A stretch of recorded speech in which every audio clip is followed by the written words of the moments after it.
اٹھاتا ہے تو آسمان دروازے کھول دیتا ہے۔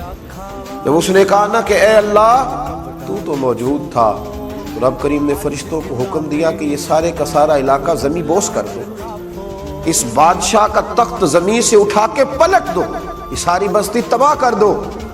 جو لوگ ظلم کرتے ہیں وہ بچا نہیں کرتے، فرمایا وہ سارا شہر تباہ کر دی۔ ہم یہ سمجھتے ہیں کہ کون ہے دیکھنے والا، دروازے تو بند ہیں، اقتدار میرے پاس، طاقت میرے پاس، میں نے اس کو بھی سمجھا لیا ہے، اس پہ بھی روک ڈال لیا ہے، اس شخص کو بھی اپنے ہاتھ میں کر لیا، اس کو بھی کنٹرول کر لیا، اب کون ہے تو میرے خلاف بغاوت کرے گا؟ جب بغاوت ہوتی ہے تو بڑے بڑے تاج اچھل جاتے ہیں، بڑی بڑی کرسیوں کے چاروں پیر ٹوٹ جاتے ہیں، بڑے بڑے اقتدار میں لوگ زنجیروں میں جکڑ دیے جاتے ہیں، بڑی بڑی آزمائشیں قریب آتی ہیں۔ ظلم نہ کریں کبھی، اللہ تعالیٰ عہدہ دے، اقتدار دے، طاقت دے، دولت دے تو اسے اپنی سیاست نہ سمجھیں، اسے خدا کا فضل سمجھیں۔